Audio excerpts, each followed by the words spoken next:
Let's continue working on the thorax and patelle.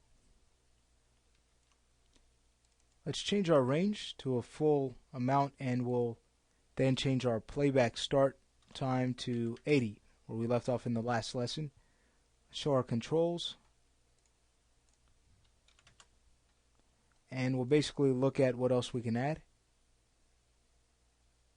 before we move on to another section. Okay, so let's start with the patelle this time. We'll want to show our F-curves,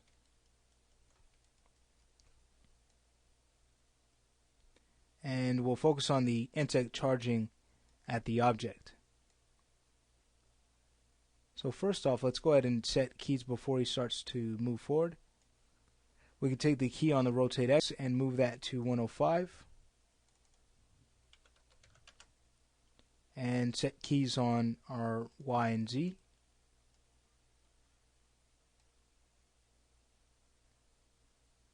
And then look at the back legs. We can start with rotating the Y. So as that right leg at the back plants, we'll rotate a little bit more to that direction.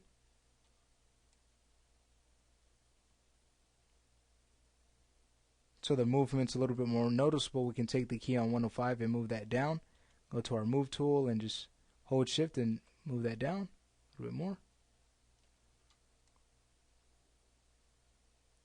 Then as that left foot plants on 114, we'll go ahead and rotate to the left.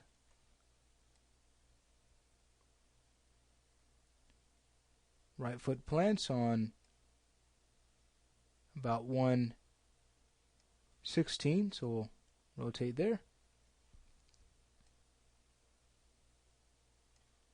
We want to double check our keys to make sure that we're not setting them too close to each other where we see popping. That's going to be fine. Left leg comes up and plants at 118, so we'll just rotate to that direction. And then we have the insect make contact with the object. We have that right foot coming back as well, so to prepare for that, being that we rotated to the left, let's go ahead and settle this by going to the right slightly on 121.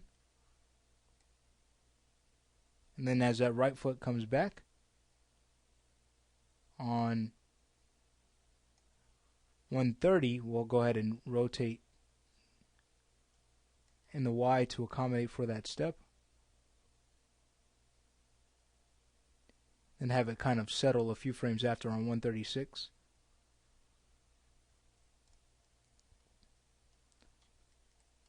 We want to also try to get some nice hills and valleys in our F-curves whenever we can, when it calls for it. Because again, that's going to keep the animation looking a little bit more alive. It's the same principle as adding the bop at the beginning when we were animating with the center of gravity control. Alright, so now as the creature starts to move back, can add some rotation, rotating a little bit more to the right on 157, and then he settles at 170. Let's see how this looks in a more front view. See if we can add some movement to the Z. So you probably can. Yep. Let's go ahead and do that. Selecting the control, going back to the graph editor, we'll focus on the Z now. So that foot starts to step in. Maybe bring down this panel a little bit more so we can see this. That right foot steps up. We'll rotate in that direction.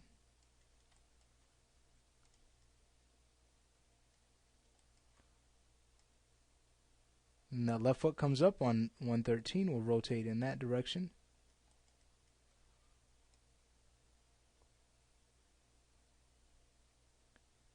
Right foot on 115, so we'll rotate slightly there. Left foot on 117. So we can rotate just slightly, not much, otherwise we'd get some popping. Alright, creature goes in.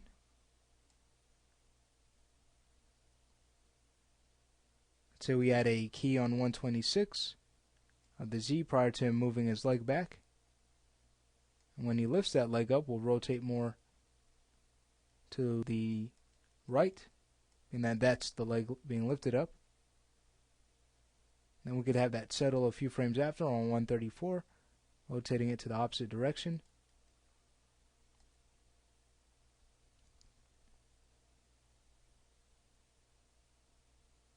Okay, and then possibly one more time on about 142, rotating it slightly in the opposite, so that by the time we get to 146, okay, we have a nice hill. And we can see how this looks by hiding our curves and hitting play. Great.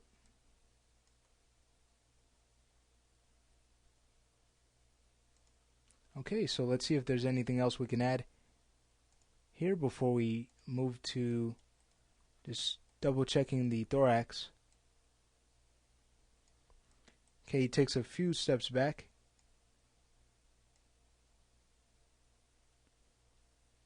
And let's focus on the Z here for those steps back. That starts to happen after frame 156. So we'll go to 156 at a key. Right foot comes up at 158. Rotate to that direction. Left foot comes up 161. Rotate to that direction. Then on 167 we can have it rotate to settle in the opposite direction. And then maybe offset this key on 170 just one more frame to smooth this out as he steps back. Then we can go ahead and hide our curves and hit play. Alright, great.